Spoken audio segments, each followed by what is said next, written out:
कि हमने बात कर रहे थे टैक्स का। कहेंगे सर डेली डेली टैक्से में आ जाते हैं, टैक्स यानी कर। कर तो आज हम देखेंगे सिर्फ अप्रत्यक्ष करों को। अप्रत्यक्ष करों को देखेंगे। कहेंगे कि आपको यहाँ अप्रत्यक्ष और प्रत्यक्ष दो प्रकार के कर होते हैं, डायरेक्ट और इनडायरेक्ट। तो हम आज देखेंगे इनडायरेक्ट टैक्स। लेकिन इनडायरेक्ट टैक्स में आज के डेट में क्या हुआ है, जितने भी प्रकार के इनडायरेक्ट टैक्स था उन सभी इनडायरेक्ट टैक्सों को ख़त्म कर एक नए प्रकार का टैक्स लाया गया है जिसको कहते हैं GST, goods and service tax, यानी वस्तु एवं सेवा कर। तो ध्यान देना है कि कौन कौन जो अप्रत्यक्ष कर था, कौन कौन अप्रत्यक्ष कर था। तो बोले थे सबसे पहले आपको जानना है कोई वस्तु का उत्पादन होगा, कोई वस्तु का उत्पादन होगा तो उत्पाद शुल्क लगेगा। सबसे पहले उत्पादन होगा वस्तु का तो उस पर कौन सा टैक्स लगेगा, उत्पाद शुल्क लगेगा। उत्पादन होगा तो एक स्थान से दूसरे स्थान तक जाएगा तो कहेंगे आयात शुल्क, निर्यात शुल्क लगेगा। यानी कहेंगे आयात शुल्क लगेगा, निर्यात शुल्क लगेगा। यानी आएगा और जाएगा तो भी उसमें पैसा देना होगा, टैक्स देना होगा। उसको क्या कहते हैं, आयात निर्यात शुल्क। फिर आपको कहेंगे जब वस्तु बिकेगा, जब वस्तु बिकेगा तो वहाँ भी टैक्स लगेगा जिसको बोलते हैं वैट, वैल्यू एडेड टैक्स। अब देखो कि और भी हम लोग जो काम करेंगे तो उसमें भी टैक्स लगेगा जिसको कहेंगे सेवा कर।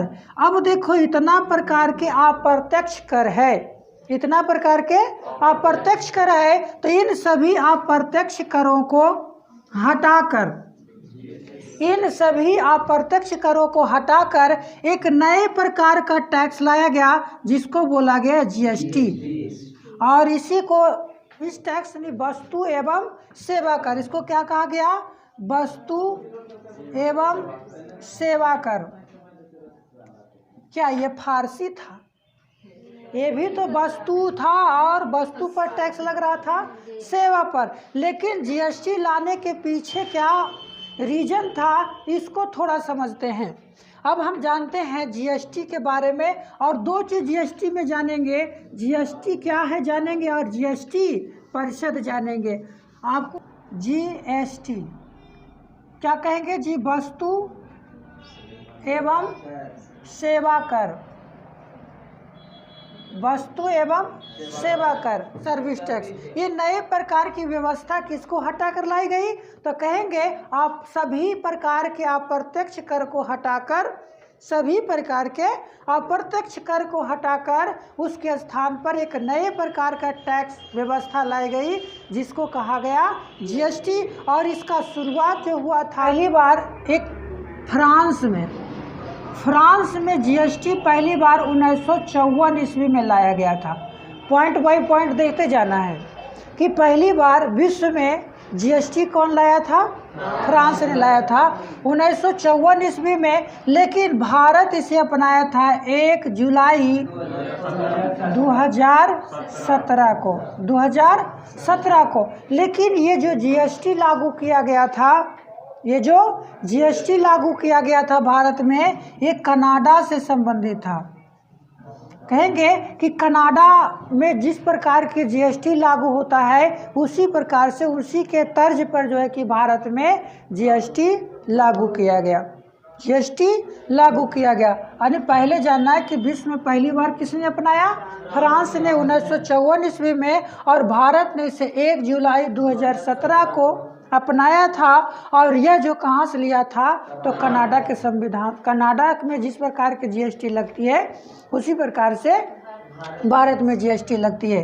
अब देखो कि जीएसटी जब लाई गई इसके लिए एक संविधान संशोधन किया गया, 101वां संविधान संशोधन। और इसके लिए अनुच्छेद 366 के 12 के एक खंड जोड़ा गया। 366 में 12 का एक खंड जोड़ा गया, उसमें जो है कि आपको जीएसटी को रखा गया, उसमें जीएसटी को शामिल किया गया। अब जानना है कि भारत में जो जीएसटी लाया गया, किसकी सिफारिश पर? कोई तो कहा होगा लाने के लिए।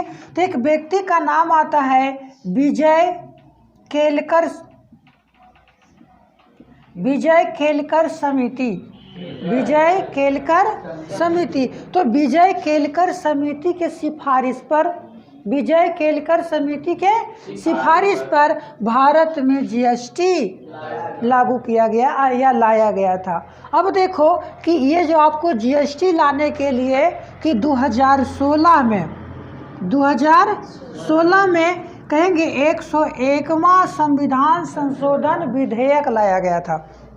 संविधान संशोधन विधेयक लाया गया था और उसको आगे चल कर के पारित किया, राष्ट्रपति उस पर साइन किए, वो क्या बन गया? कानून बन गया। और वो कानून कब लागू हुआ? तो 1 जुलाई 2017 को लागू हुआ। फिर से एक बार कहेंगे जीएसटी क्या है, जीएसटी क्यों लाया गया? तो जीएसटी का मुख्य उद्देश्य था एक देश एक कर एक बाजार। एक देश एक कर एक बाजार इसका मुख्य उद्देश्य था। और कहाँ पर लाया गया? तो जितने भी अप्रत्यक्ष कर थे, यानी जितने भी वस्तु और सेवाओं में अप्रत्यक्ष कर लगते थे, उन सभी करों को हटाकर एक नए प्रकार के कर लाया गया जिसको कहा गया जीएसटी। और विश्व में पहली बार जीएसटी फ्रांस ने अपनाया था। कब? 1954 ईस्वी में। और भारत ने इसे जो है कि आपको 101वां संविधान संशोधन लाया। 101वां संविधान संशोधन लाया किसके कहने पर? विजय केलकर, यानी विजय केलकर एक समिति बनाई गई, उसके कहने पर या उसकी सिफारिश पर जो है कि जीएसटी भारत में लाया गया। लेकिन जो जीएसटी भारत में अपनाया गया वो कनाडा के संविधान से अपनाया गया। यानी जिस प्रकार का जीएसटी कनाडा में है उसी प्रकार से जो है कि भारत में जीएसटी लागू किया गया। अब इसके भारत में जीएसटी के अंतर्गत 4 प्रकार के टैक्स लगाए गए। कहेंगे 17 प्रकार के पहले टैक्स था, 23 प्रकार के उप टैक्स था, उसको समाप्त कर क्या कहेंगे? 17 और 23 17 प्रकार के टैक्स था और 23 प्रकार के अन्य टैक्स था।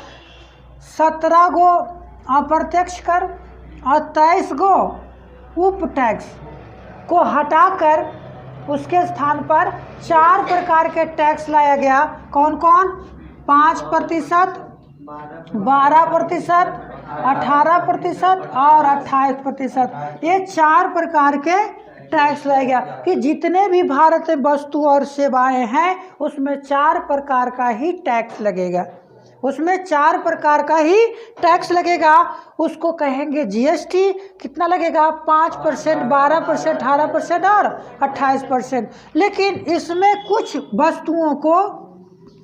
वस्तुओं को ये जीएसटी के दायरे में नहीं रखा गया। वो कौन कौन से वस्तुएं था? तो कहेंगे मादक पदार्थ, शराब, मादक पदार्थ,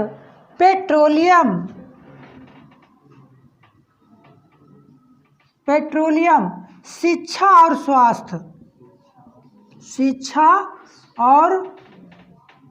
स्वास्थ्य, इसे जो है कि आपको जीएसटी में शामिल नहीं किया गया। किसको किसको? मादक पदार्थ, पेट्रोलियम, शिक्षा और स्वास्थ्य को इसमें शामिल नहीं किया गया। अरे वो शामिल नहीं, उसको कुछ छूट दिया गया। देखते हैं कि फिर लेकिन कुछ चीज़ों को शामिल नहीं किया गया और कुछ चीज़ों में जो है कि जीएसटी में छूट प्रदान किया गया। कुछ चीज़ों में इसको रखा ही नहीं गया जीएसटी के अंतर्गत। इसको इन सभी वस्तुओं को जीएसटी के अंतर्गत लाया ही नहीं गया, रखा ही नहीं गया। लेकिन कुछ वस्तुओं पर जो है कि जीएसटी के अंतर्गत छूट प्रदान किया गया कि यहाँ पर 0% जीएसटी किस पर लगेगा? तो दूध पर, अंडा पर और खाद्य पदार्थ पर इन सभी चीज़ों पर 0% टैक्स लगेंगे। यानी इस पर जो है कि टैक्स में छूट प्रदान की गई, जीएसटी के अंतर्गत टैक्स में छूट प्रदान की गई। एक व्यक्ति का नाम है अमिताभ बच्चन, जिन्हें जीएसटी के ब्रांड एम्बेसडर बनाया गया था। हैं भी ब्रांड एम्बेसडर यानी प्रचारक, ब्रांड एम्बेसडर का मतलब क्या होता है? प्रचारक। यानी प्रचार करने वाले कौन हैं? अमिताभ बच्चन। क्या कहेंगे? भारत एक संघीय ढांचा वाला देश है, यानी इस पर दो सरकार काम करती है, एक केंद्र सरकार और एक राज्य सरकार। टैक्स केंद्र सरकार भी वसूलती थी, टैक्स राज्य सरकार भी वसूलती थी, लेकिन अब जीएसटी लाया गया, गुड्स एंड सर्विस टैक्स, और इसमें कहा गया एक देश एक टैक्स एक बाजार। तो फिर राज्य कहाँ जाएगा? राज्य का रेवेन्यू कहाँ से प्राप्त होगा? रेवेन्यू माने टैक्स, कहाँ से प्राप्त होगा? तो सरकार ने कही ठीक है, हम 3 प्रकार के जीएसटी को बांटेंगे। क्या कहेंगे कि जीएसटी क्या होगा? 3 प्रकार के जीएसटी होगा। एक होगा सीजीएसटी यानी state GST, state central GST, यानी जो केंद्र सरकार का जो टैक्स होगा उसको क्या कहेंगे? सेंट्रल जीएसटी, यानी केंद्र सरकार के जो अप्रत्यक्ष कर जो केंद्र सरकार लेती थी उसको कहा गया सीजीएसटी, और जो राज्य सरकार लेती थी उसको बोला गया एसजीएसटी। क्या कहा गया? स्टेट जीएसटी और इंटरचेंज जीएसटी, यानी आपको जो दोनों मिला के लेगा जीएसटी यानी आईजीएसटी कहा गया। यानी 3 प्रकार के जीएसटी होगा, एक होगा सीजीएसटी, एक होगा एसजीएसटी, एक होगा आईजीएसटी। ये सीजीएसटी कौन लेगा? केंद्र सरकार। इस पर टैक्स वसूलने का अधिकार सिर्फ किसका है? केंद्र सरकार। आईजीएसटी सिर्फ राज्य सरकार। राज्य सरकार बोले तो बिहार, उत्तर प्रदेश, झारखंड, जितने भी राज्य है तो राज्य सरकार। और आईजीएसटी क्या करेगा? ये भी केंद्र सरकार वसूलेगा, लेकिन राज्यों सरकार में बांटेगा। कब लगेगा आईजीएसटी? कब लगेगा आईजीएसटी? मान लीजिए, छोड़ो यूपी रख लो, यूपी में ढेर चीज होता है, तुम्हारा जूता, बनारसी साड़ी है। तो यहाँ पर देखो कि अगर आएगा बिहार, बिहार आएगा तो बिहार के जब घुसने लगेगा जब बॉर्डर पर, तो यहाँ भी तो टैक्स लगेगा जी। तो कहेगा ये दोनों लड़ जाए, हम लोग, वो कहता हम लोग, वो कहता हम लोग, वो कहता हम, तो दोनों नहीं ले, हम लोग क्या लेगा? केंद्र सरकार। तुम ठीक है, तुम हम ले लेते हैं, तुम दोनों को बांट देंगे बराबर बराबर। जितना तुम्हारा जरूरत है तुमको दे देंगे, जितना तुमको जरूरत है तुमको दे देंगे। तो आपको यहाँ पर, लेकिन भारत सरकार क्या कही? दोनों को खा गई, ना तो इसको दिया ना तो इसको दिया। आपने कहा हमारे खर्चा नहीं पूर्ण था, हम की करियो, थोड़ा वाला खा गए। तो कहिए सर बुढ़वा, यानी आपको एक राज्य से दूसरे राज्य में अगर जाएगा तो टैक्स किस प्रकार लगेगा? आईजीएसटी लगेगा। और आईजीएसटी में क्या होगा?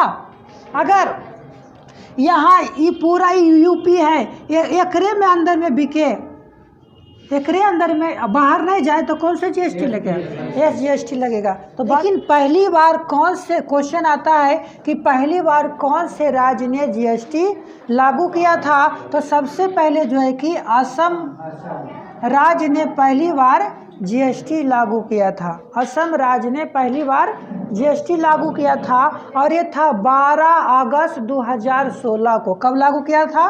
12 अगस्त 2016 को इसने लागू किया था।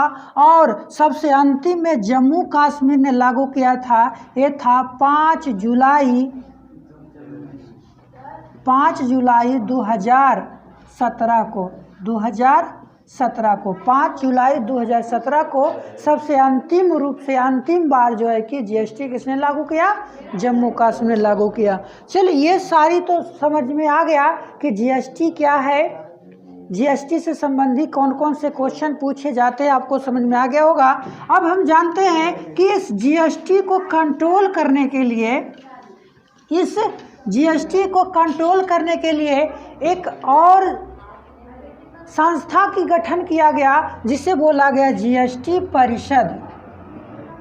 क्या बोला गया? जीएसटी परिषद। तो ध्यान देना आप, जीएसटी परिषद। जब आपको 101वां संविधान संशोधन लाया गया, जब जीएसटी संविधान संशोधन पारित हुआ, तो पारित होने के दिन ही संविधान या कहेंगे उन एक निर्णय लिया गया कि 60 दिन के अंदर, कितने? 60 दिन के अंदर भारत में एक जीएसटी परिषद का गठन होना है। 60 दिन के अंदर एक जीएसटी परिषद का गठन होना है। तो कहेंगे 12 सितंबर 2016, जुलाई में हुआ और सितंबर यानी 12 सितंबर 2017 को 12 सितंबर 2017 को एक संस्था का गठन किया गया। उस संस्था का नाम क्या रखा गया? जीएसटी परिषद। अब देखो कि जीएसटी परिषद क्या है, तो जीएसटी से संबंधित जितने भी मुद्दे होते हैं, जीएसटी से संबंधित अगर आपको जीएसटी की दायरा बढ़ाना है, जीएसटी में कोई संशोधन करना है, जीएसटी में कोई भी प्रक्रिया करना है, तो कौन करेगा? जीएसटी परिषद करेगा। और इसकी स्थापना जो हुआ था 12 सितंबर 2017 को हुआ था। और इसके लिए जो है कि एक अनुच्छेद रखा गया था 279 का ए, क्या कहेंगे? 279 का ए, इसमें जो है कि आपको जीएसटी परिषद को रखा गया। गठन कब हुआ? 12 सितंबर 2017 को। और उसी समय कहा गया था कि एक जीएसटी परिषद होगा और जीएसटी परिषद के लिए एक सचिवालय का गठन किया जाए। जीएसटी परिषद का गठन किया जाए और सचिवालय का गठन किया गया जाए। अब देखो कि जीएसटी परिषद का गठन होगा तो कुछ सदस्य होंगे, तो कहेंगे कि जीएसटी परिषद में केंद्र का और राज्य का दोनों के सदस्य होते हैं। केंद्र का सदस्य होंगे और राज्य के सदस्य होंगे। केंद्र का 2 सदस्य होंगे। केंद्र का 2 सदस्य होंगे। वो 2 सदस्य कौन होंगे? तो एक केंद्रीय वित्त मंत्री, केंद्रीय वित्त मंत्री इसके सदस्य होंगे, और दूसरा राज्य वित्त मंत्री। राज्य वित्त मंत्री देखो, केंद्र में ही 2 प्रकार के, एक मंत्री तो होता है सबसे बड़का, और उसकी सहायता के लिए एक मंत्री होते हैं जिसको राज्य मंत्री कहते हैं। केंद्र का ही मंत्री होता है लेकिन उसका नाम क्या है? राज्य मंत्री। तो 2 व्यक्ति होते हैं, केंद्रीय वित्त मंत्री होते हैं और एक राज्य वित्त मंत्री होते हैं। तो 2, और इसके जो अध्यक्ष होते हैं केंद्रीय वित्त मंत्री। क्वेश्चन आएगा कि जीएसटी परिषद के अध्यक्ष कौन होते हैं? केंद्रीय वित्त मंत्री होते हैं, केंद्रीय वित्त मंत्री होते हैं। और इधर राज्यों में जो है, राज्यों में 28 + 3 कितना हुआ? 31। यानी टोटल सदस्य कितना होते हैं? 31 सदस्य लिए जाते हैं। यानी 28 गो राज्यों से लिए जाते हैं और 3 गो केंद्र शासित प्रदेश से लिए जाते हैं। केंद्र शासित प्रदेश से कौन से? 3। और वो कौन कौन से केंद्र शासित प्रदेश होगा? तो 3 गो होगा। एक होगा दिल्ली, दूसरा होगा पुदुचेरी और तीसरा होगा जम्मू कश्मीर। ये 3 केंद्र शासित प्रदेशों से जीएसटी परिषद में सदस्य लिए जाते हैं। अब देखो, इस तो सदस्यों की बात हो गया। अब टोटल सदस्यों की संख्या कितना हो गया? 33। 31, 32, 33 नहीं हुआ जी। तो कहेंगे जीएसटी परिषद में कुल सदस्यों की संख्या कितना हो गया? 33। अब देखो कि अगर जीएसटी परिषद में कोई निर्णय लेना है, जीएसटी परिषद में कोई निर्णय लेना है, मीटिंग करना है, तो मीटिंग करने के लिए कुल सदस्यों का 50% सदस्य होना अनिवार्य है, जिसको बोलते हैं कोरम की संख्या। आपको बताए थे ना जी, संसद में कितना होना चाहिए? 1/10। तो यहाँ कहेंगे कोरम की संख्या। कोरम की संख्या कितना होना चाहिए? 50%। यानी 50, जितना 33 सदस्य है, 33 सदस्य में से आधा सदस्य अगर भाग लेता है तब बैठक होगा, अन्यथा बैठक नहीं होगा। और कोई भी निर्णय लेने के लिए 75% वोटिंग होना चाहिए। अगर जितना सदस्य उपस्थित हुआ उसके 75%, अगर मान ली कहा कि 28, हाँ आधा तो बोले, अगर मान ली जाए कि 75% का मतलब हो गया कि जितने सदस्य भाग लेंगे जितने सदस्य उस मीटिंग में भाग लेंगे, अगर कोई चीज़ निर्णय लेना है कि आपको स्वास्थ्य को भी जीएसटी में लाया जाए, स्वास्थ्य को भी जीएसटी में लाया जाए, तो उसमें बहस होगी। अगर 75% लोग कह दे कि हाँ होना चाहिए, तो वो लागू हो जाएगा। वो क्या हो जाएगा? लागू हो जाएगा। तो कोई भी चीज़ को लागू करने के लिए क्या चाहिए? 75%। अब देखो इसका वोट का वैल्यू कितना, इसका वोट का वैल्यू कितना, तो कुल जितने भी वोट पड़ेंगे या जितने भी वोट हैं, जितने भी वोट हैं, तो उसको कहा जाता है 1/3 वोट। मान लीजिए 100% वोट है ना जी, 100% वोट है, तो 100% में से इन दोनों का मत माना जाएगा 1/3 भाग, यानी लगभग 33 वोट। 100 में से 33 वोट, 100 में से 33 वोट 2 लोगों का, और बाकी कितना बचा?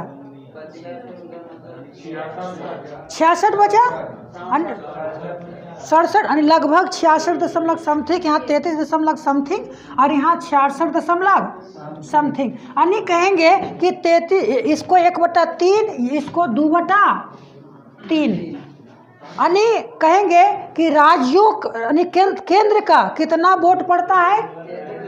33, यानी 2 व्यक्ति है, व्यक्ति 2 है, लेकिन वोट का वैल्यू कितना होगा? 33, वोट का वैल्यू 33। यहाँ 28 और 31 सदस्य है, लेकिन वोट का वैल्यू 66, यानी 66, यानी कुल्हे वोट देगा तो 66 वोट गिनल जाएगा, कुल्हे वोट देगा तो 66 वोट गिनल जाएगा राज्यों वाला, और ये कुल्हे वोट देगा तो 33, यानी 2 को देगा तो 33। तो बताओ इस पर किसका प्रभाव ज़्यादा है? केंद्र का। अन्य कहेंगे जीएसटी परिषद में सबसे ज़्यादा प्रभाव किसका होता है? तो केंद्र का होता है। बात समझ में आ गया? एक बार फिर से, जीएसटी परिषद यानी जीएसटी जब समाप्त हुआ, जब जीएसटी जब लागू हुआ, तो उसके लिए कहा गया कि 60 दिन के भीतर, कितने दिन के भीतर? 60 दिन के भीतर एक परिषद का गठन करो जिसका नाम रखो जीएसटी परिषद, और उस जीएसटी परिषद का गठन किया गया 12 सितंबर 2017 को। और उसके लिए जो है कि आपको एक सचिवालय का गठन किया गया, और उसको संविधान के अनुच्छेद 279 के ए में रखा गया। किसको? जीएसटी परिषद को। किसको? जीएसटी परिषद को। अब देखो कि जीएसटी परिषद में कौन कौन लोग होंगे, तो यहाँ केंद्र के सदस्य होंगे और राज्य के सदस्य होंगे। केंद्र के 2 सदस्य होंगे, कौन कौन होंगे? केंद्रीय वित्त मंत्री होंगे जो अध्यक्ष होंगे, जीएसटी परिषद के अध्यक्ष होंगे, और दूसरा राज्य वित्त मंत्री होंगे, दूसरा राज्य वित्त मंत्री होंगे, यानी 2 सदस्य केंद्र के होंगे। बाकी 31 सदस्य राज्य एवं केंद्र शासित प्रदेश होंगे, 28 गो राज्य के सदस्य होंगे, और वो कौन होंगे? तो वित्त मंत्री होंगे।